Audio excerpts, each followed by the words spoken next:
إن الحمد لله نحمده ونستعينه ونستغفره ونستهديه ونعوذ بالله تعالى من شرور أنفسنا ومن سيئات أعمالنا.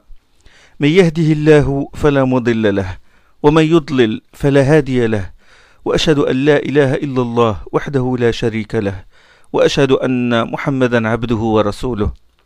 أما بعد، فإن أصدق الحديث كتاب الله تعالى، وخير الهدي هدي محمد صلى الله عليه وسلم، وشر الأمور محدثاتها وكل محدثة بدعة وكل بدعة ضلالة.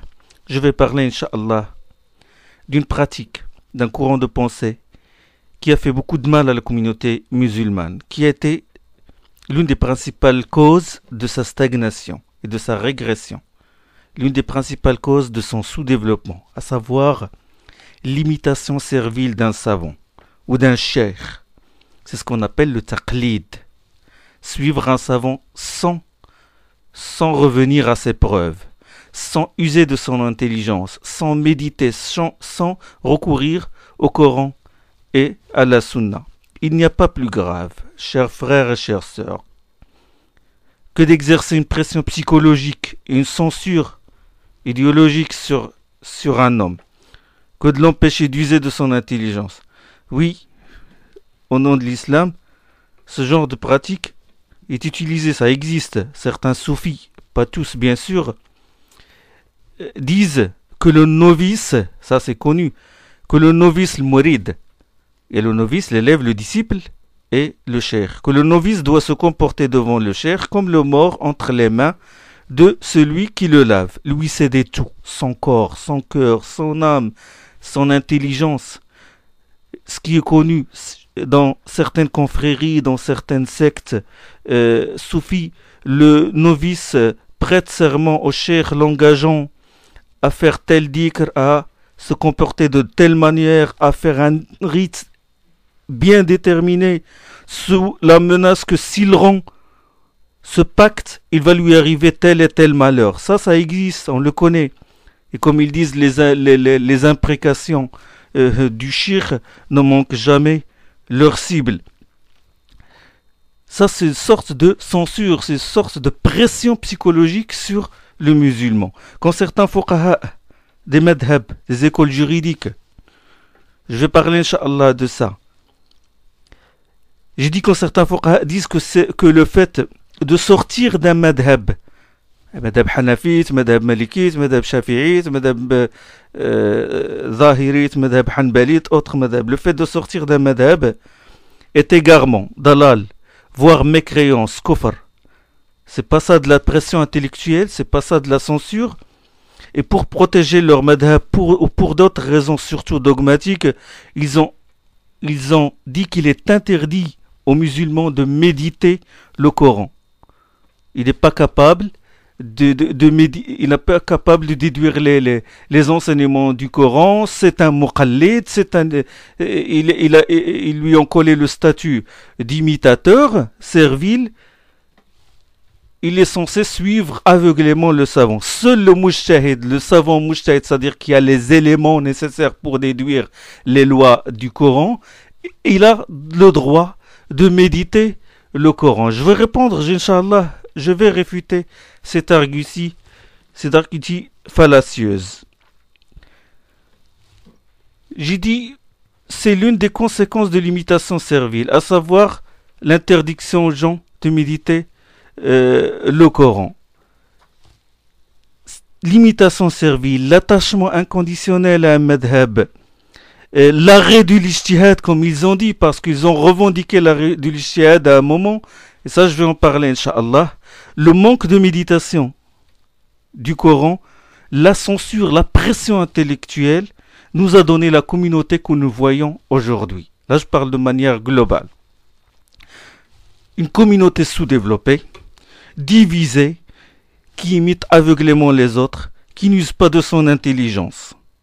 Vous n'avez qu'à demander, chers frères, chères sœurs, aux musulmans qui vous entourent, les vieux, surtout ceux qui n'ont pas vécu vraiment ce nouvel éveil de l'islam. Dites-leur, surtout posez-leur des questions sur les rites qu'ils font chaque jour, comme par exemple les ablutions, la prière. Dites-leur la façon dont vous faisiez vos ablutions, vous l'avez tiré d'où? Est-ce que du Coran et de la Sunna? Quelqu'un vous a appris, quelqu'un vous a enseigné, vous a appris les hadiths du prophète sallam, il vous a dit le prophète sallam a fait ses ablutions de telle manière et de telle manière, il a prié de telle manière et de telle manière. Vous l'avez appris de cette façon? Ils vont dire non, nous l'avons appris, nous avons vu les gens et les faire de cette manière, ils les avons suivis. Voilà l'imitation servile, voilà les conséquences de ce genre de pratique. À cause de leur manque de méditation du Coran, le manque de méditation de la Sunna et le fait qu'ils n'usent pas de leur esprit, de leur intelligence, ça nous a donné les rites de l'islam, comme par exemple la prière du vendredi, et tous les autres rites sont devenus monotones, c'est-à-dire juste un protocole qui se fait, et eux c'est ce qu'on appelle l'islam traditionnel et non pas l'islam qui est pratiqué par conviction, par amour d'Allah et avec sincérité. Les gens entrent dans la mosquée le vendredi, ils écoutent, on les voit autour de nous, ils sont en train de somnoler. Quand l'imam fait sa prêche, eux ils sont en train de somnoler. Pourquoi? Parce que c'est une pratique. Il faut qu'ils assistent, point c'est tout, et ils partent chez eux. Mais ils ne méditent pas, ils ne réfléchissent pas, ils ne méditent pas ce que dit l'imam. Et la lecture du Coran, au lieu d'accompagner cette lecture avec la méditation et la réflexion, non. C'est devenu une récitation collective. Il psalmodie les versets bêtement, sans réfléchir. Et pire encore, cette imitation servile nous a donné une communauté qui récite le Coran dans des occasions comme ils attendent que quelqu'un meure pour réciter sur sa tête le Coran. Ils le récitent par exemple dans le cimetière. Allah subhanahu wa ta'ala, il a fait descendre ce Coran pour donner la vie aux hommes, et eux ils vont chez les morts et ils leur récitent le Coran. Ils leur récitent soi-disant la sourate Yasin, alors que dans cette même sourate, Allah subhanahu wa ta'ala il dit subhanahu wa ta'ala in huwa illa dhikrun wa qur'anun mubin liyunzira man kana hayyan wa yahaqqa al-qawlu 'ala al-kafirin. Allah, qu'est-ce qu'il a dit? Il s'est adressé aux vivants. Il a dit le message qu'il apporte, il renvoie au prophète sallallahu alayhi wa sallam, le message qu'il apporte est un rappel et un Coran explicite. Il est à notre disposition, il est à notre portée, il est explicite et il est clair. In huwa illa dhikrun wa qur'anun mubin. Le message qu'il apporte est un rappel et un Coran explicite, visant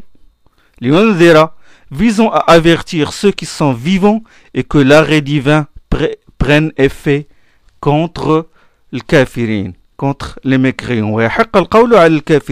Donc, ce Coran, il vise à avertir ceux qui sont vivants. Et eux, qu'est-ce qu'ils ont fait? Ils avertissent ceux qui sont morts. Il vient réciter le Coran sur un mort. Il lui dit oh vous qui croyez, il vous a été prescrit de faire le jeûne. Il s'adresse à un mort qui va jeûner. Allah subhanahu wa ta'ala il a dit que ce Coran est adressé aux vivants. Et ils ont inversé ce verset-là et ils récitent le Coran sur les morts et sur les tombes. Retenez une chose, chers frères, c'est que la voie d'Allah est large. Réduire la voix d'Allah à un savant ou un fondateur d'un madhab, d'une école juridique ou un cheikh ou une voie spirituelle déterminée, tariqa soufia, et astreindre les musulmans à ces sentiers étroits sans se poser des questions, c'est réduire la miséricorde d'Allah. Retenez autre chose. Le Coran est la parole d'Allah dans ses lettres, ses sens et ses lois. Un attribut et non pas une créature. Allah l'a fait descendre de sciences sûres. Il l'a fait descendre de sciences sûres. Lakin illahu yashhadu. Bima anzala ilayk, anzalahu bi'ilmih. Allah a dit, c'est Allah lui-même qui témoigne de son fonction, de quoi il a fait descendre la révélation vers toi. Il l'a fait descendre de science sûre. Or, la parole d'Allah et sa science ne s'épuisent jamais. Les textes de révélation, la parole c'est un attribut d'Allah. La science est un attribut d'Allah, donc il ne s'épuise jamais. Les textes de révélation, le Coran et la Sunna qui est la deuxième révélation, ne s'épuisent jamais. Le Coran et la Sunna contiennent des sources intarissables. Les compagnons, comme Abdullah ibn Mas'ud, Abdullah ibn Abbas, Abdullah ibn Omar, Abdullah ibn Amr, Ali, Aïcha, Zayd ibn Thabit et d'autres, ils en ont fait jaillir quelques-unes. Ils en ont extrait, déduit des ahkam. Les tabi'in, ils ont fait jaillir quelques sources aussi, comme Saïd ibn al-Musayyib, Urwa ibn al-Zubayr, Ata ibn Abi Rabah, Tawus, Mujahid, Al-Qasim ibn Muhammad, Kharijat ibn Zayd, Sulayman ibn Yasar, etc. Ibn Shihab al-Zuhri, Amr ibn Dirar, Ikrima, Saïd ibn Jubayr, etc. Ils ont fait jaillir quelques-unes de ces sources. Ensuite, leurs successeurs, les fondateurs des écoles, Abu Hanifa, Malik, Shafi'i, Ahmed ibn Hanbal, et les autres fondateurs d'écoles tels que Ishaq ibn Rahawayh, Al-Tabari, Al-Awza'i, Layth ibn Sa'd, ils ont fait jaillir quelques sources. Et la liste continue, génération après génération, jusqu'à aujourd'hui. Les savants ne cessent de faire jaillir de nouvelles sources. Donc, la révélation est là, elle a un potentiel énorme. Le prophète sallallahu alayhi wa sallam a dit, au bout de chaque siècle, Allah envoie à cette communauté des hommes qui rénovent pour elle sa religion. Inna Allah yab'athu li hadhihi al-umma ala ra'si kulli mi'ati sana man yujaddidu laha dinaha. Allah subhanahu wa ta'ala yaqul, vous êtes la meilleure communauté qui ait été suscitée pour les hommes. Kuntum khayra ummatin ukhrijat lin-nas. Et là, je corrige une idée répandue sur l'islam. À savoir que l'islam, bon, ils le disent, on lit souvent, il dit l'islam est valable pour toutes les époques. L'islam peut s'adapter à n'importe quelle société et génération. Là, je corrige cette idée. Et je dis, l'islam réforme toutes les sociétés. Il a un rôle positif, transcendant. Il réforme toutes les sociétés, quelle que soit leur époque. Il est laysa salih, on dit pas, il n'est pas seulement salih, mais il est muslih, il est réformateur. Et pour progresser, pour que nous progressions, nous ne pouvons pas, bien sûr, nous passer des œuvres de nos pieux prédécesseurs. Ils nous ont légué un patrimoine culturel, religieux, réformateurs. Ils nous ont facilité la voie pour évoluer.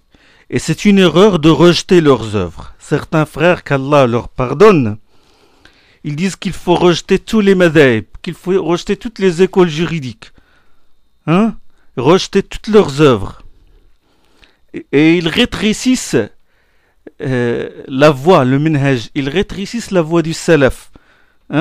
Ils le rétrécissent. Dès que quelqu'un fait un acte qui n'est pas conforme à la voie que leur cheikh a tracée, ils le taxent de mubtadi', d'innovateur.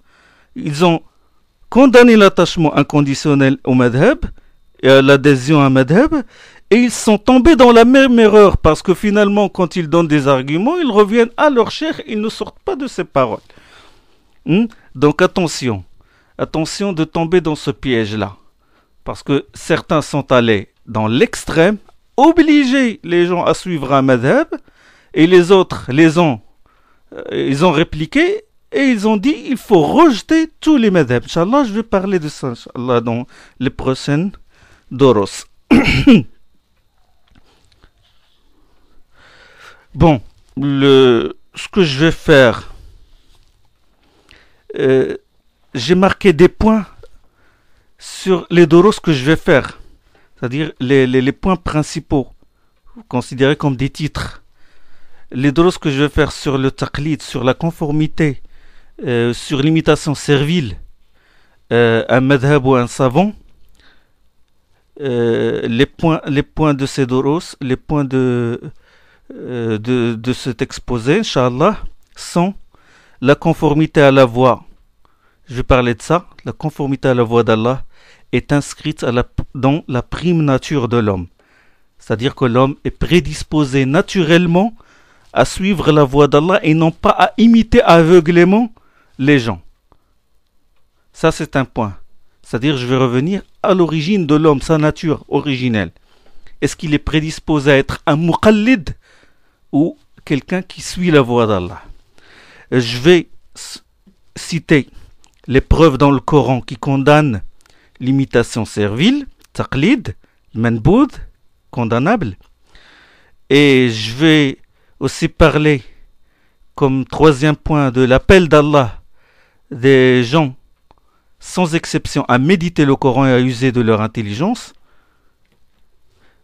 Comme autre point, le musulman est tenu d'obéir à Allah et à son envoyé.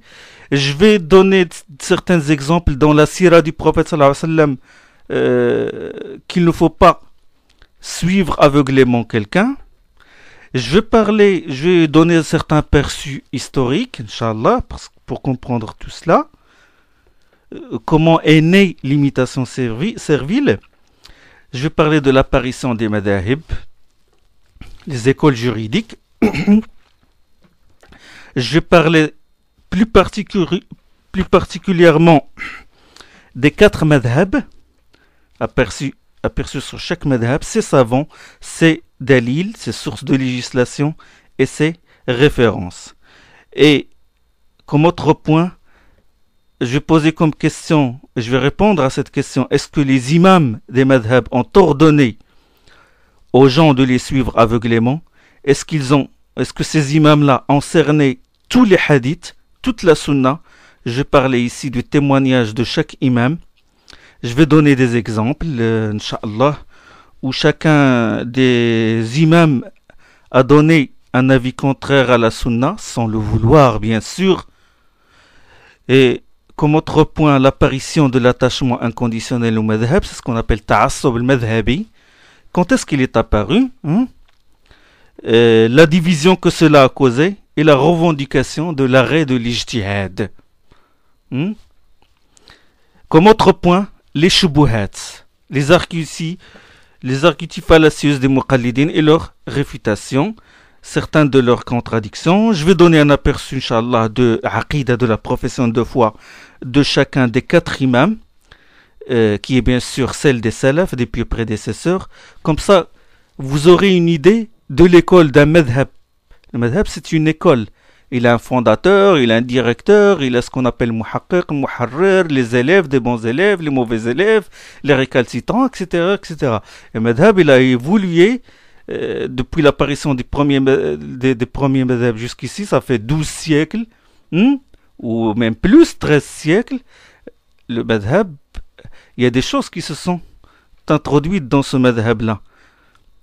Et il y a une différence entre le madhab personnel du fondateur, de Abu Hanifa ou l'imam Ahmed, Shafi'i Malik, et le madhab al-mu'tabar, c'est-à-dire le madhab qui est tenu en considération. Il y a une différence. Je vais parler d'un point très important, l'apparition de la théologie dogmatique, d'inspiration philosophique. Cette chose va surprendre certains, mais il a fait beaucoup de mal à notre jurisprudence. Il a beaucoup contaminé ce qu'on appelle les principes de droit au sol fiqh, et notre aqida aussi, le mu'tazilisme et d'autres sectes qui ont introduit des choses étrangères à notre jurisprudence. Je vais parler de ce qu'on appelle ilm al-kalam.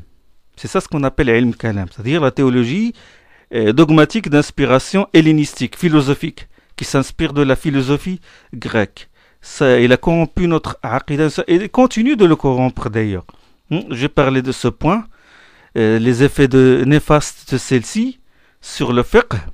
Vous savez que beaucoup de sectes s'inspire de la philosophie. Il y a beaucoup de choses philosophiques qui existent dans notre jurisprudence.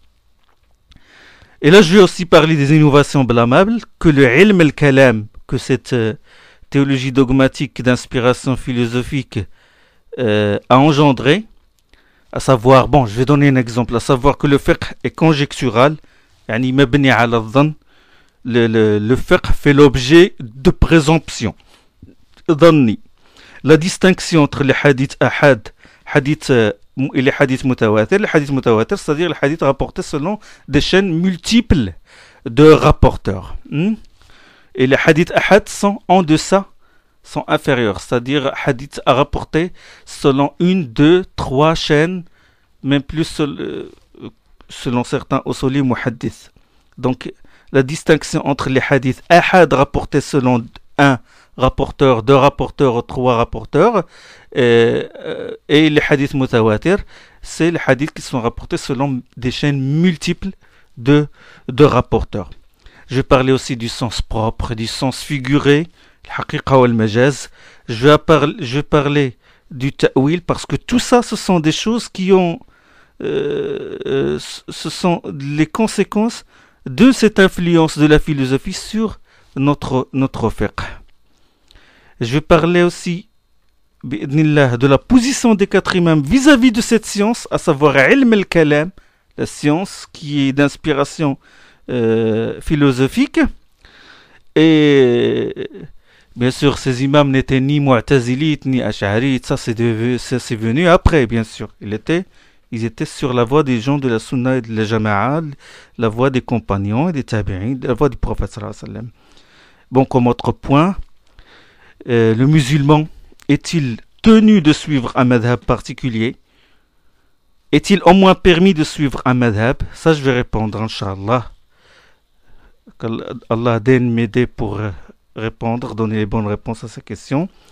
Et comme autre point, le fait de suivre les tolérances et les licences des savants et les licences des madhab, parce que bon, le taqlid, l'imitation aveugle et l'attachement inconditionnel au madhab, il implique, il mène, il fraye un chemin, nous renvoie à la question de la rukhsa, de la tolérance et de la licence. Bon, comme autre point, les excuses qu'avancent ceux qui suivent les tolérances et leurs réfutations, et ce que les savants disent à propos des licences. Et est-ce que la divergence d'opinion entre les savants, entre les madhahib, est une miséricorde? Halil khtilaf arahma. Cette matière, je l'avoue, elle est consistante. Bon, mais avant d'entrer dans le vif du sujet, je vais donner à mes frères un aperçu sur les principes de droit. C'est vrai que cette matière elle est assez consistante et certains frères auront du mal à suivre, mais qu'ils prennent patience. Je vais essayer de faciliter, de simplifier, de donner des exemples, comme ça les frères ne se perdent pas. Hein? Et il n'est pas essentiel qu'on comprenne tout. Hein? Bon, je vais donner un aperçu sur Usul Fiqh et vous allez comprendre pourquoi. Usul Fiqh,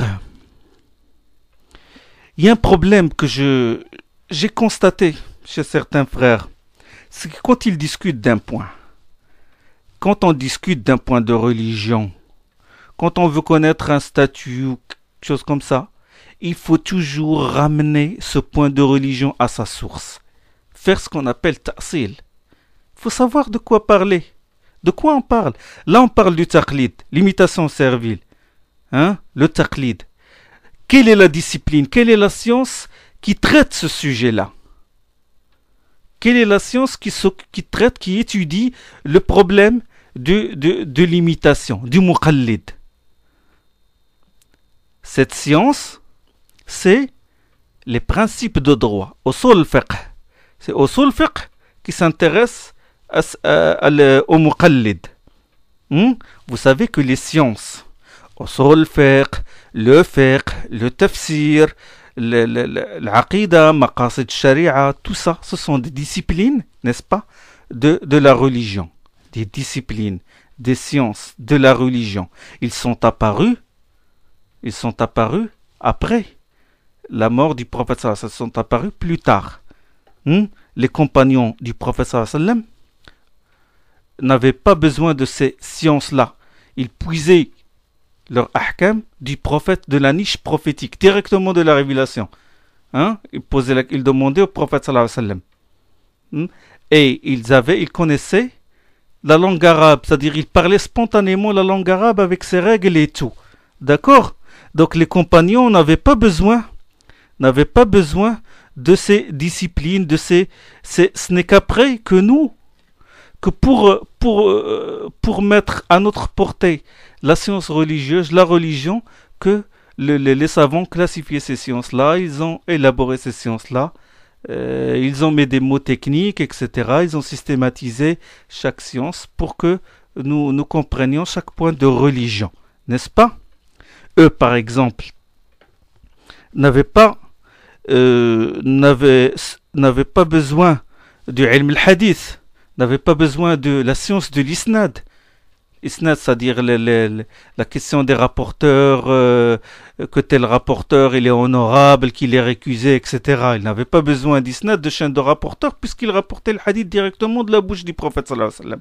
Ce n'est que plus tard, quand il y a eu le conflit, les troubles, que les détracteurs se mettent à mentir sur le compte du prophète sallallahu alayhi wa sallam et à inventer des faux hadiths, que là, les savants ont intervenu et créer la science de l'isnad, la science qui étudie la chaîne de transmission du hadith, l'examen des qualités des transmetteurs et des narrateurs, ceux qui sont honorables et dignes de foi, ceux qui méritent d'être récusés et rejetés. C'est ce qu'on appelle la science de jarh wa ta'dil. C'est une science qui est apparue plus tard. Eux, ils n'avaient pas besoin de ça. D'accord?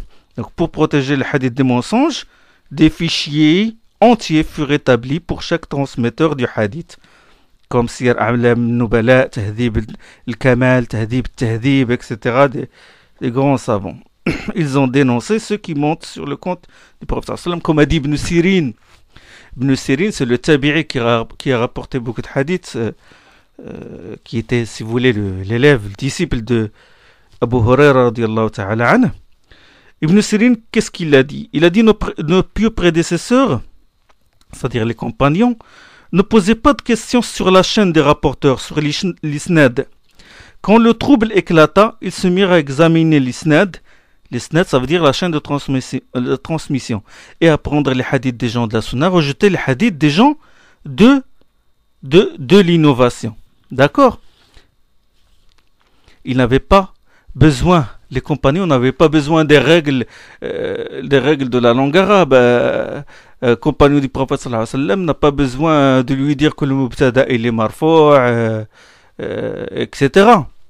Donc, parce qu'il parlait spontanément la langue arabe. Ce n'est qu'après, quand l'islam s'est répandu, quand la terre du califat s'est étendue, que les musulmans se sont mélangés les Arabes, si vous voulez, se sont mélangés avec les non-Arabes, ils se sont mariés avec eux, et là, des noms étrangers commençaient à contaminer la langue arabe. Et là, le besoin s'est fait sentir pour que des savants apparaissent, pour que des savants élaborent la science qu'on appelle ilm al-nahu.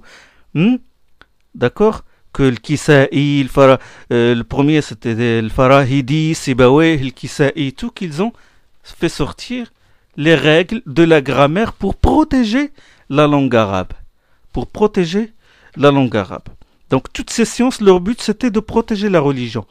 D'accord? Quand les musulmans se sont mélangés avec les arabes se sont mélangés avec les non-arabes, on ne pouvait plus déduire par exemple certains ahkam, les gens ne comprennent pas par exemple le texte, est-ce qu'il est général ou est-ce qu'il est restrictif, est-ce qu'il est à portée absolue, est-ce que l'ordre implique l'obligation, etc.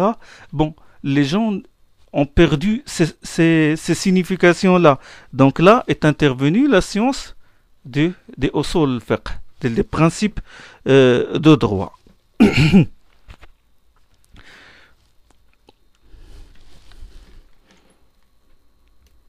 Alors, la science qui traite de ce sujet, à savoir l'imitation d'un savant, le taqlid, et la science des usul al-fiqh, comme j'ai dit.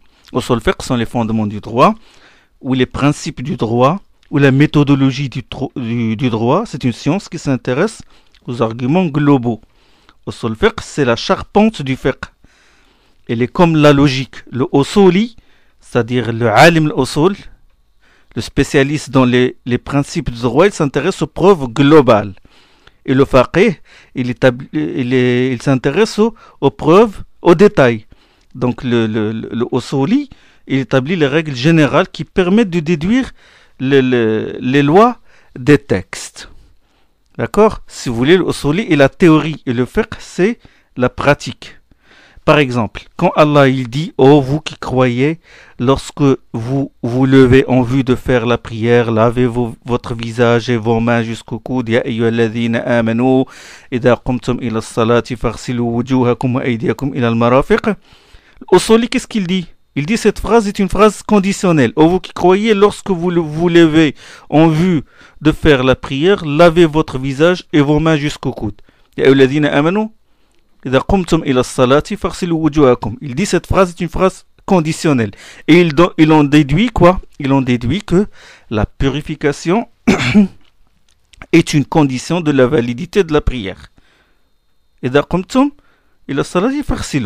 vous vous levez en vue de faire la prière, lavez votre visage. Il déduit que la purification est une condition de la validité de la prière. Le faqih, il rentre dans les détails, à savoir est-ce que le rinçage de la bouche fait partie du lavage du visage, le fait de curer l'espace entre les orteils, quand on lave les pieds, etc. Il rentre dans les détails. Quand Allah dit « Fankihu ma taba lakum minan nisa » épousez ce qui vous plaira d'entre les femmes, épousez ce qui vous plaira d'entre les femmes. Le usuli, celui qui est spécialiste dans les droits, dans les fondements du droit, il examine si cette phrase est une phrase impérative, si c'est un ordre, si c'est une recommandation de se marier, si c'est une permission de se marier. Et le faqih, il rentre dans les détails. Il déduit du verbe ce qui vous plaira. Ma taba lakum minan nisa, il déduit de ce verbe qu'il faut choisir la femme qui nous convient, qu'il nous est permis de la regarder, etc. D'accord? Donc, le usuli te dit si tel texte est général ou particulier, abrogeant ou abrogé, les preuves générales, vous allez voir dans les chapitres, dans les livres des usul fiqh, il parle de la langue arabe au début, parce que la langue arabe, c'est la base de la compréhension des textes. Donc, il dit, bon, dans les livres des usul fiqh, il y a par exemple, parle de langue arabe, du Coran, de la Sunna, l'Ijma', le Qiyas et les autres arguments généraux. Et il parle aussi des conditions que doit remplir le mujtahid, etc. Ça, ce sont les chapitres que traite le usuli. Dans les livres du fiqh, qu'est-ce que vous allez trouver? Vous allez trouver le chapitre sur la purification, les récipients, les ablutions, ce qui annule les ablutions, la prière, l'adhan, la qibla, etc. Le jeûne, la zakat, le nisab, le minimum imposable, etc., etc. La vente, le pèlerinage. Donc il rentre dans les détails.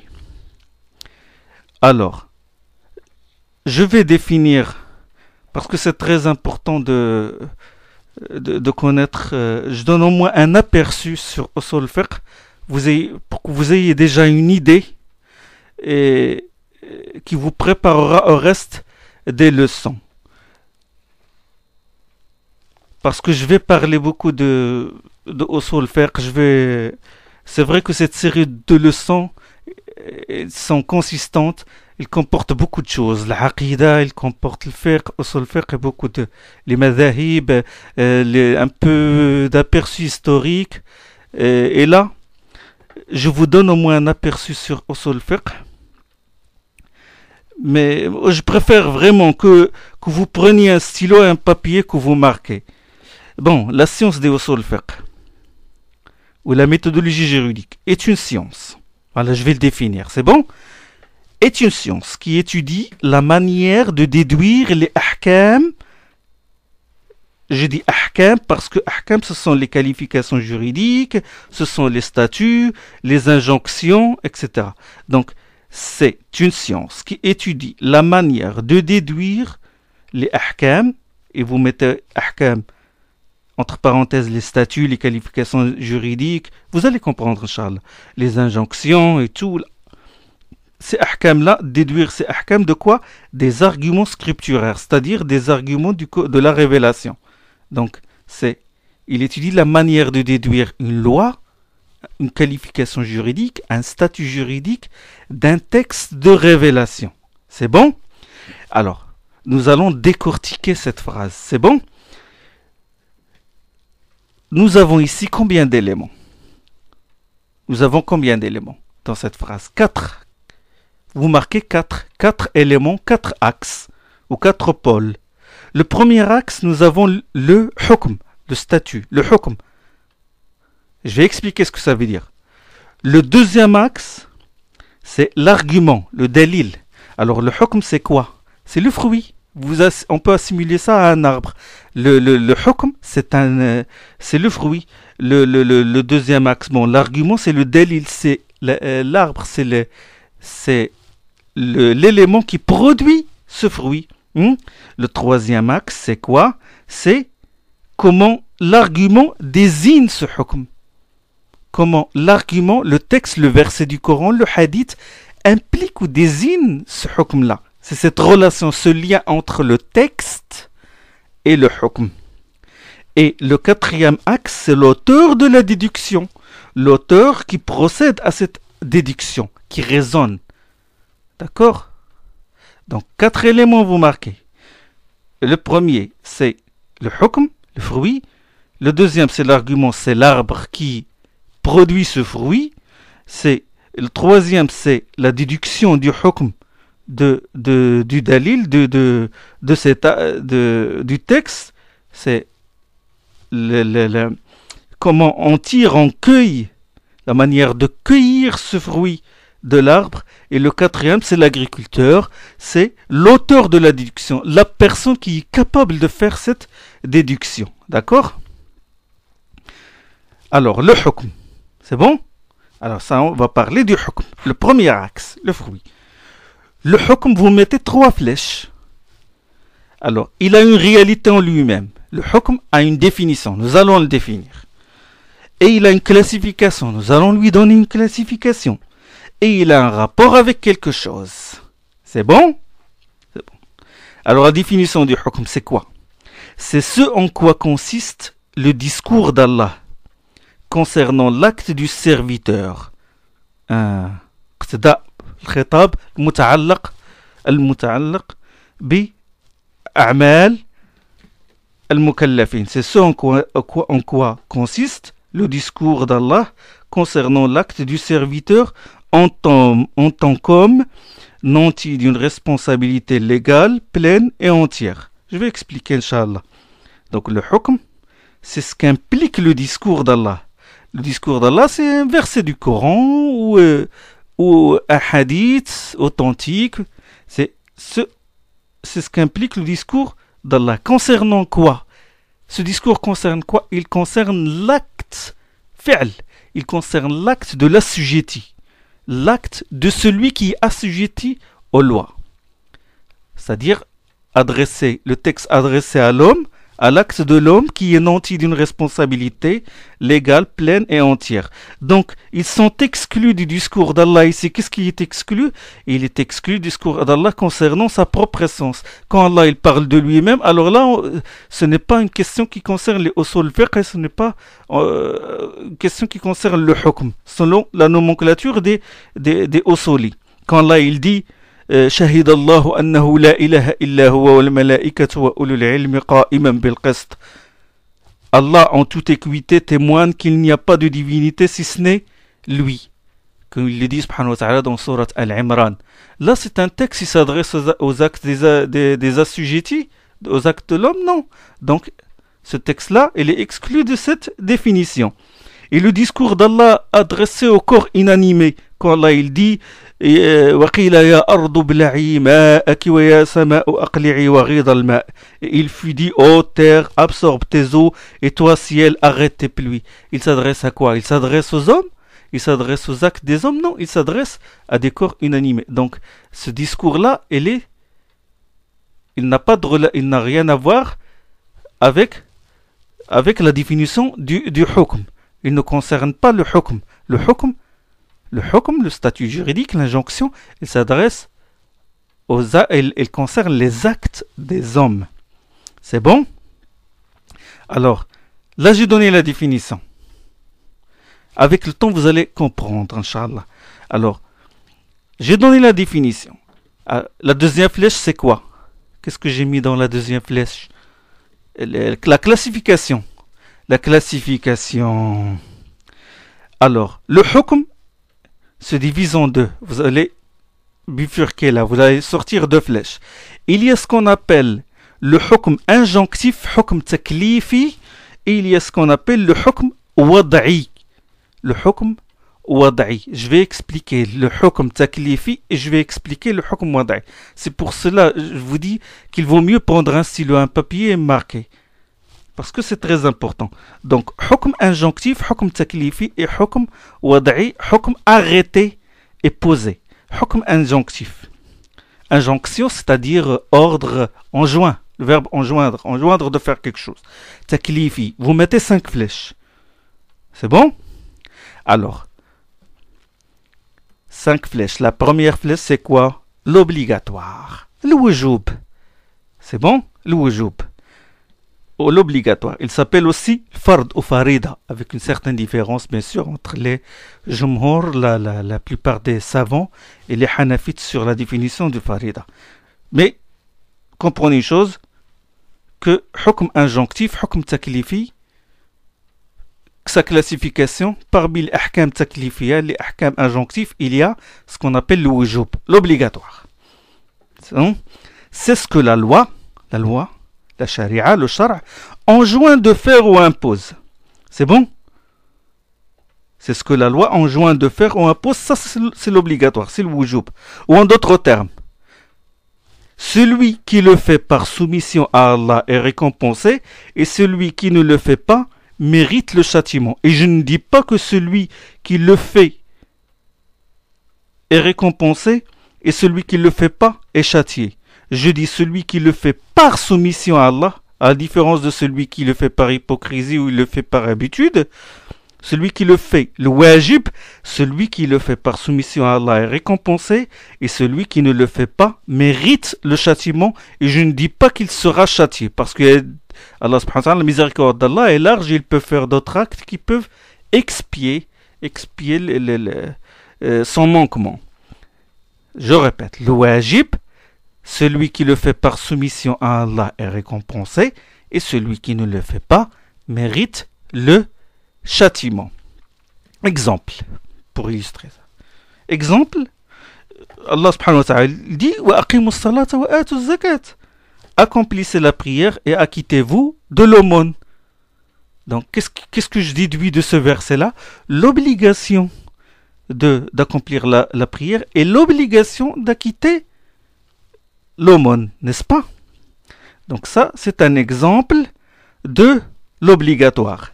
Alors, hukm injonctif, 5 flèches. La première flèche, l'obligatoire, wujub. La deuxième flèche, c'est quoi? Le recommandé. C'est ce qu'on appelle al-mandoub. C'est ce que la loi prescrit sans l'imposer. C'est bon? Ou en d'autres termes, celui qui le fait par soumission est récompensé, et celui qui ne le fait pas n'encourt aucun châtiment. C'est bon? Le recommandé, celui qui le fait par soumission est récompensé, et celui qui ne le fait pas n'encourt aucun châtiment. L'exemple, je vais le donner, Inch'Allah, dans le deuxième dars. بإذن الله سبحانك اللهم بحمدك أشهد أن لا إله إلا أنت أستغفرك وأتوب إليك